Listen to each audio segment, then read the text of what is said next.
পালক পুত্র যায়েদ ইবনে হারেসাকে সাথে নিয়ে শাওয়াল মাসে তায়েফের উদ্দেশ্যে রওনা হলেন। নবী সাল্লাল্লাহু আলাইহি ওয়াসাল্লাম তায়েফে গেলেন। প্রথমে বনু সাকিফ গোত্রে পৌঁছালেন। বনু সাকিফ গোত্রে তিনজন নেতৃস্থানীয় ব্যক্তি ছিল, নেতা টাইপের লোক ছিল।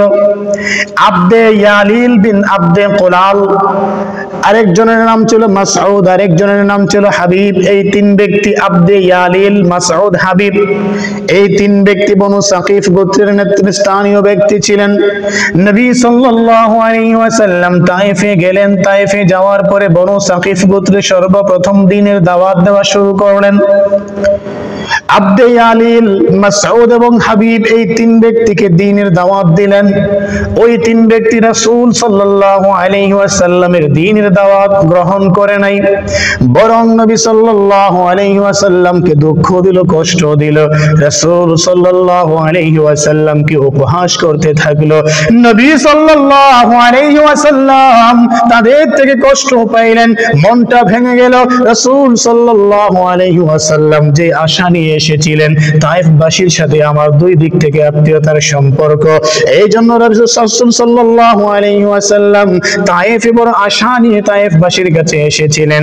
কিন্তু যখন তিনি বনু সাকিফ গোত্রের নেতৃস্থানীয় ব্যক্তিকে দ্বীনের দাওয়াত দিলেন, তারা রাসূলের দাওয়াত তো গ্রহণ করবে দূরের কথা, বরং রাসূলের সাথে দুর্ব্যবহার করলো, খারাপ ব্যবহার করলো, হাসি তামাশা করে, মজাক করে রাসূলের মনে কষ্ট দিল। নবী করিম সাল্লাল্লাহু আলাইহি ওয়াসাল্লাম যে আশা নিয়ে গিয়েছিলেন তায়েফে, রাসূল সাল্লাল্লাহু আলাইহি ওয়াসাল্লামের সেই আশা আকাঙ্ক্ষা পূরণ হচ্ছে না, বরং রাসূল সাল্লাল্লাহু আলাইহি ওয়াসাল্লাম তার বিপরীত ব্যবহার পেলেন। যেখানে ভালো ব্যবহারের আশা নিয়ে গেলেন সেখান থেকে খারাপ ব্যবহার পাচ্ছেন। বনু সাকিফ গোত্রের সেই নেতৃস্থানীয় তিন ব্যক্তিকে দাওয়াত দিলেন, ওরা রাসূলের দাওয়াত তো গ্রহণ করবে দূরের কথা, বরং রাসূলের সাথে হাসি তামাশা বিদ্রুপ শুরু করে দিল।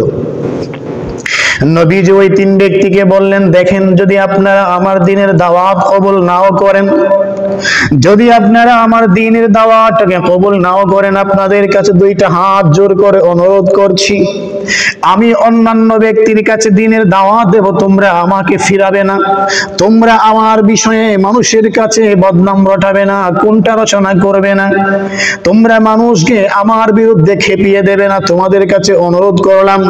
যদি তোমরা আমার দ্বীনের দাওয়াতটা গ্রহণ নাই করো, তোমাদের কাছে অনুরোধ হলো আমার অনুরোধটা তোমরা রাখবা। আমি যেই মানুষদেরকে দ্বীনের দাওয়াত দেব তাদেরকে তোমরা কখনো আমার বিষয়ে ভুলভাল বোঝাবে না। রাসূল ওই তিন ব্যক্তিকে বলতেছেন, আমি তোমাদেরকে দাওয়াত দিয়েছি, তোমরা যেহেতু আমার দাওয়াতটা গ্রহণ করো নাই, তোমাদের কাছে আমার বিনীত অনুরোধ থাকলো, জোরহাত করে বলছি, আমি অন্যান্য মানুষের কাছে যখন দাওয়াত দেব তোমরা আমাকে বাধা দিও না, ওই সমস্ত মানুষের কাছে আমার বিষয়ে খারাপ কোনো মন্তব্য করো না। নবী সাল্লাল্লাহু আলাইহি ওয়াসাল্লাম তাদেরকে বুঝিয়ে বললেন, আমি দ্বীনের দাওয়াত দেব, তোমরা আমাকে বাধা দিও না। যাদেরকে আমি দ্বীনের দাওয়াত দেব ওই সমস্ত মানুষের কাছে আমার বিষয়ে খারাপ কিছু বলবা না, তোমরা আমার অনুরোধটা রাখবা দয়া করে। কিন্তু ওই তিন পাপিষ্ঠ ব্যক্তি, ওই তিন নাফরমান ব্যক্তি রাসূল সাল্লাল্লাহু আলাইহি ওয়াসাল্লামের অনুরোধটা রাখে নাই।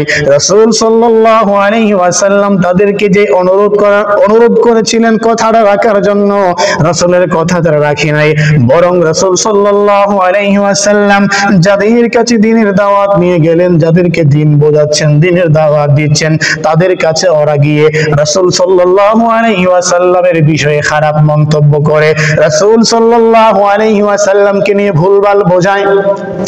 এক পর্যায়ে ওই তিন বদমাশ, ওই তিন বখবখ, ওই তিন নাফরমান ব্যক্তি রাসূলকে নির্দেশ দেয়, তুমি তায়েফ থেকে বের হয়ে যাবে। রাসূল সাল্লাল্লাহু আলাইহি ওয়াসাল্লাম 10 দিন তায়েফবাসীকে দ্বীনের দাওয়াত দিয়েছিলেন, একটা তায়েফবাসীও দ্বীন কবুল করে নাই, রাসূলের ডাকে সাড়া দিয়ে ইসলাম গ্রহণ করে নাই। প্রিয় নবী সাল্লাল্লাহু আলাইহি ওয়াসাল্লাম যে আশা নিয়ে গিয়েছিলেন তায়েফবাসীর কাছে, সেই আশাটা আকাঙ্ক্ষাটা পূর্ণ হলো না। রাসূলের মনের ভিতরে দুঃখ আর কষ্ট। ওই তিন বদবখত, ওই তিন নাফরমান ব্যক্তি, বদবখত ব্যক্তি রাসূলকে বলল, তুমি মক্কা থেকে, তায়েফ থেকে বের হয়ে যাও, মক্কার দিকে চলে যাও, তোমাকে আমরা তায়েফে আর থাকতে দেব না। রাসূল সাল্লাল্লাহু আলাইহি ওয়াসাল্লাম 10 দিন পরে ব্যর্থ হয়ে তায়েফ থেকে চলে যাচ্ছেন। এমন সময় ওই তিন ব্যক্তি, আব্দে ইয়ালিল, তারপরে মাসউদ, হাবিব, এই তিন ব্যক্তি তায়েফের কিছু বখাটে ছেলেদেরকে, কিছু আজে বাজে ছেলেদেরকে, খারাপ ছেলেপেলেদেরকে রাসূলের পিছনে লাগিয়ে দিল, তোমরা যাও গিয়ে মুহাম্মদকে পাথর মারবা, মুহাম্মদকে যত ধরনের অপমানজনক ব্যবহার আছে সমস্ত ব্যবহারের মাধ্যমে মুহাম্মদকে তোমরা অপমান করবা, অপমানিত করবা, লাঞ্ছিত করবা। তায়েফের সেই বখাটে ছেলেপেলেরা, খারাপ ছেলেপেলেরা রাসূল সাল্লাল্লাহু আলাইহি ওয়াসাল্লামের পিছনে লেগে গেল, পাথর দিয়ে আঘাত করে নবী সাল্লাল্লাহু আলাইহি ওয়াসাল্লাম পাথরের আঘাতে আঘাতে রক্তাক্ত হয়ে গেলেন। রাসূলের সাথে ছিলেন পালক পুত্র যায়েদ ইবনে হারেসা, তিনি রাসূল সাল্লাল্লাহু আলাইহি ওয়াসাল্লামকে পাথরের আঘাত থেকে বাঁচানোর জন্য নিজের দেহটাকে রাসূলের সামনে সঁপে দিলেন। রাসূল সাল্লাল্লাহু আলাইহি ওয়াসাল্লামকে তিনি রক্ষা করার জন্য নিজে পাথরের আঘাতগুলো নিজের দেহের মধ্যে নিচ্ছিলেন। পাথরের আঘাতে আঘাতে যায়েদ ইবনে হারেসা রাদিয়াল্লাহু তাআলা আনহু রক্তাক্ত হয়ে গেলেন। তিনি মাটিতে বসে পড়লেন, হাঁটতে পারেন নাই, হাঁটার শক্তি ছিল না। রাসূল সাল্লাল্লাহু আলাইহি ওয়াসাল্লামকে পাথরের আঘাত করতেছে বদমাশ বখাটে ছেলেপেলেরা, রাসূল সাল্লাল্লাহু আলাইহি ওয়াসাল্লামকে গালিগালাজ করতেছে আর পাথর দিয়ে আঘাত করতেছে।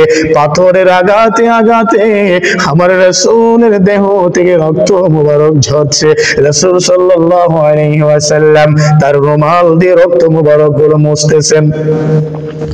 নবী সাল্লাল্লাহু আলাইহি ওয়াসাল্লাম বলেন, এক পর্যায়ে আমিও মাটিতে বসে পড়লাম, হাঁটার আর শক্তি নাই, সামনের দিকে হাঁটবো ওই রকম শক্তি আর আমার নাই, পাথরের আঘাতে আঘাতে শরীরটা ক্লান্ত হয়ে গেছে।